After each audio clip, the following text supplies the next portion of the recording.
Welcome to the Ability Beyond Resource Center. This resource center has been developed to help families of individuals living with disabilities navigate the transition process when school-based services end and adult life begins. Module 5, Social Connections and Relationships. In the Social Connections and Relationships module, we will answer a variety of questions relating to the importance of social connectedness in adulthood, including: what does having social connections and relationships mean? Why is having social connections and relationships so important for my child? What skills does my child need to develop? Who can help my child develop social connections and relationships? How do I move forward to help my child develop and sustain social connections and relationships? All modules contain supplemental materials and worksheets in PDF format. You may choose to either pause the video now and download the material, or wait until after viewing the full module. So let's begin by answering our first question: what does having social connections and relationships mean?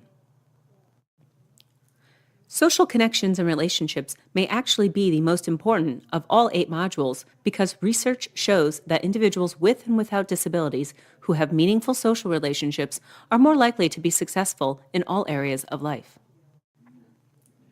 Human beings really are social creatures. Everyone needs social connections, and almost all people want social connections.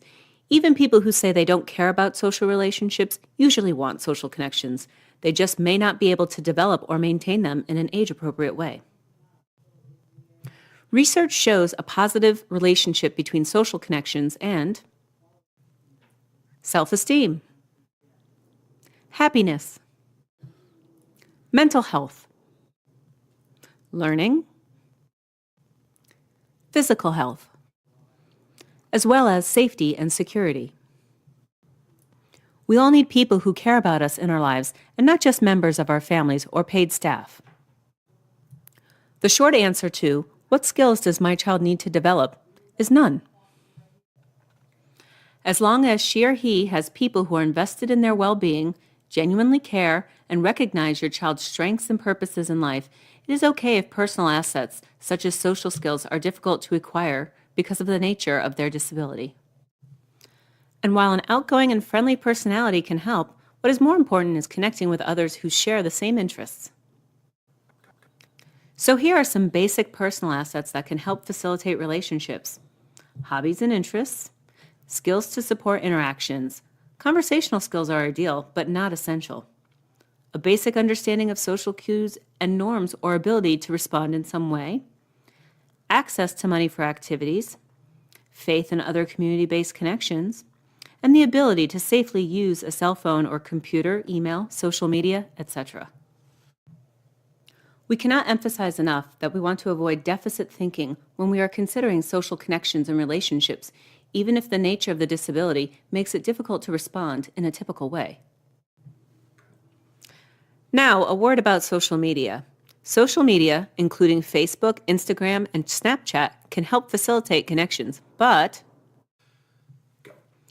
recent research has found a link among youth who spend excessive time on social media and increases in anxiety and depression. Refer to the link below at childmind.org for more information. We recommend teaching your child how to self-monitor their time spent on social media, or consider assistive technology to turn off devices after a certain length of time if needed. So who can help my child develop social connections and relationships? As with finding people to live with, if that's what's desired, it may be necessary for some vetting of potential social connections. However, it is better if your child has the skills and support to do their own vetting. You also need to prepare yourself for situations where your child makes friends that you don't approve of. This is essential to self-determination. Do all of your family and friends approve of all the people in your life? Your son or daughter is going to be an adult, and adults make their own decisions. This is called dignity of risk. So where can your child go to make friends and develop social connections? A checklist of ideas is provided in the supplemental materials of this module. There are even websites and organizations that specialize in helping people with disabilities develop romantic relationships if such is desired. You can begin by following these 3 steps.